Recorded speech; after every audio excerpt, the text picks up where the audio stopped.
बार मुख्य एजेंडा क्या है? भाजपा लाडली लक्ष्मी योजना लेकर के आई है और कांग्रेस जो है 500 रुपए सिलेंडर का जो उसके दम पर हुंकार भर रही है कि हम इस बार सरकार बनाएंगे मध्य प्रदेश में।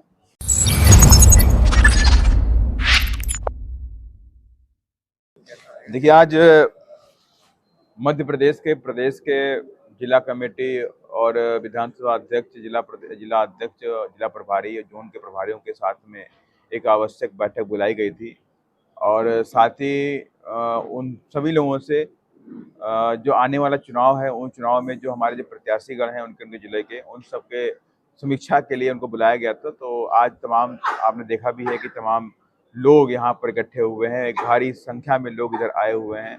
तो आज उसी काम को लेकर के हम लोगों ने बैठक बुलाई है। अभी हम लोग बैठ करके एक एक जिले वाइज, क्रम वाइज यहाँ पे समीक्षा की जाएगी, क्योंकि प्रदेश के अंदर आज एक माहौल बना हुआ है कि प्रदेश की जो जनता है और खास तौर से इस प्रदेश के अंदर जो दलित है, आदिवासी है, वंचित है और पिछड़े समाज के लोग हैं, सब समाज के गरीब लोग हैं, उनको आज बहुजन समाज पार्टी एक बड़े विकल्प के रूप में दिखाई पड़ रही है कि लंबे अरसे तक यहाँ पे कांग्रेस ने भी अपना राज किया है और लंबे अरसे तक भारतीय जनता पार्टी ने भी यहाँ पे राज किया है, लेकिन इन दोनों पार्टियों ने आपसी एक अंदरूनी इनका पैक्ट है कि प्रदेश को किस तरह से यहाँ पे इनको लूटा जाए। प्रदेश को लूटने का काम चल रहा, जंगल राज पूरी तरह से यहाँ पे कायम है। आए दिन बहू बेटियों के साथ में बलात्कार होता है, आए दिन उनके साथ में छेड़छाड़ होती है। कोई बहू बेटी का छेड़छाड़ का मुकदमा करती है तो उसे उनके परिवार के लोगों को पीट पीट के मार देते हैं लोग। इस तरह की तमाम आम घटनाएं देखने को मिलती हैं। सीधी के अंदर देखिए पेशाब कांड हुआ, उस सीधी के अंदर एक आदिवासी बच्ची के साथ परिवार के सामने ही बलात्कार किया गया, उसको मौत के घाट उतार दिया गया, गला दबा दिया गया। वैसी घटना सागर के अंदर दिखाई पड़ी। सागर के अंदर भी एक मामला छेड़छाड़ का था दलित बच्ची के साथ में और उस पर दबाव बनाया जा रहा था कि हम मुकदमा वापस ले लें, लेकिन बच्ची ने मुकदमा वापस नहीं लिया तो उसके परिवार के पर उत्पीड़न किया गया, अत्याचार किया गया और उसके भाई को पीट पीट के मार दिया गया। ऐसी तमाम घटनाएं आए दिन होती रहती हैं। और यही नहीं, उसमें एक घटना और भी सामने आई कि उसकी मां को निर्वस्त्र करके गांव में घुमाया गया। ये इस तरह के अमानवीय घटनाएं भारतीय जनता पार्टी के राज में हो रही हैं और ऐसी ही सेम घटनाएं कांग्रेस के राज में स्थान में हो रही हैं। ये दोनों पार्टियां जो है खास तौर से बाबा साहब के संविधान में जो लिखी बातें उनको लागू नहीं करना चाहती।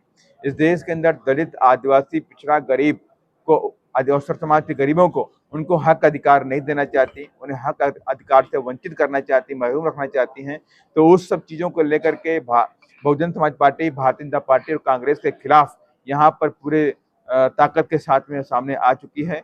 और आज प्रदेश के अंदर तमाम, चाहे वो नौजवान हो, चाहे स्टूडेंट हो, चाहे लोग हैं, चाहे कमेरे वर्ग के लोग हों, चाहे मजदूर हैं, चाहे किसान हैं, उन सब की आस्था आज बीएसपी के साथ में बढ़ती नजर आती है। क्योंकि आपने देखा भी है किस तरह से यहाँ पटवारी भर्ती घोटाला हुआ, उसमें उनके लोगों ने उसमें घोटाला किया और वहाँ पर उस परीक्षा को निरस्त नहीं किया गया।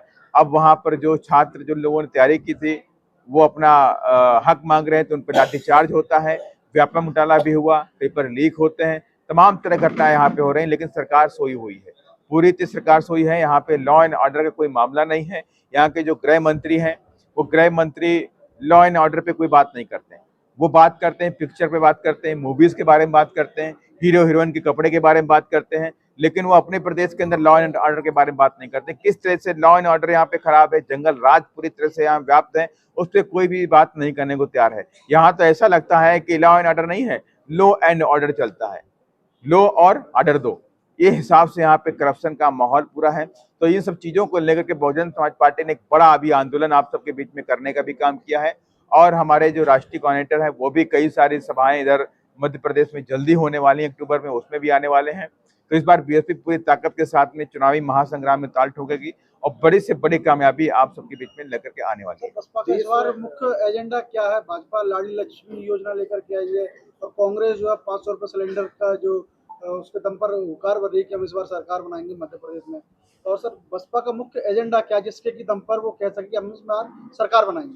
देखिए, बसपा का मुख्य एजेंडा क्या है, आप सबको पता है कि बीएसपी कोई अपना अलग से एजेंडा नहीं निकालती है। बीएसपी संविधान के हिसाब से चलती है, संविधान ही हमारा एजेंडा है। और संविधान के अंदर की अगर मैं बात करूं तो बीएसपी जो यहाँ पर 5,72,000 के आसपास बैकलॉग भरा खाली पड़ा है, कई सालों से खाली पड़ा है, सबसे पहले उसे भरने का काम करेंगे, ताकि यहाँ प्रदेश के अंदर 5,72,000 युवाओं को, बहनों को नौकरियां दी जा सकें। और साथ ही में जैसे लाडली योजना है, तो उन लाडली योजना तो अभी चुनाव को देख करके लाया गया है कि चुनाव आ गया तो लाडली योजना, बहना योजना निकालेंगे। लेकिन अगर मैं कहूँ कि 4 साल में उन्होंने क्या काम किया, किसी बहन को नौकरी देने का काम किया क्या, किसी बहन की आबरू को उन्होंने बचाया? कोई काम नहीं किया। इसी प्रदेश के अंदर तमाम बहनों के साथ उनकी आबरू लूटी गई, तमाम बहनों की हत्याएं कर दी गई, लेकिन सरकार सोती रही। तो ये सब दिखावीबाजी है, इससे कुछ नहीं होने वाला है। बीएसपी जैसे ही आएगी, जो तमाम योजनाएं आदरणीय बहन जी ने 2007 से 12 और उससे पहले अपने प्रदेश उत्तर प्रदेश के अंदर लागू करने का काम किया था, वो सारी योजनाएं हम यहाँ पर भी लागू करेंगे।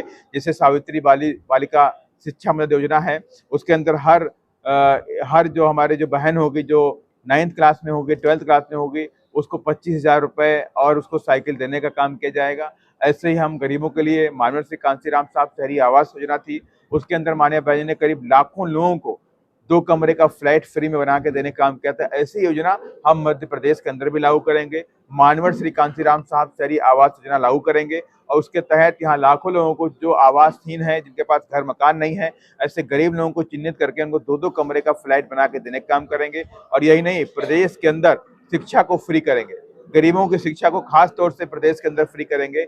जिस तरह से उत्तर प्रदेश के अंदर आदरणीय बहन जी ने वहां पर लोअर लेवल से लेकर हायर लेवल तक की सारी शिक्षा को फ्री करने का काम किया था, उस शिक्षा को फ्री करेंगे। हजारों की संख्या में यहाँ पर हम ITI कॉलेज, डिग्री कॉलेज खोलने का काम करेंगे। हजारों की संख्या में जो प्राइमरी स्कूल यहाँ पे बंद कर दिए गए हैं, वो प्राइमरी स्कूल को फिर से शुरू करके गरीबों के बच्चों को गुणवत्तापूर्वक शिक्षा देने का काम करेंगे।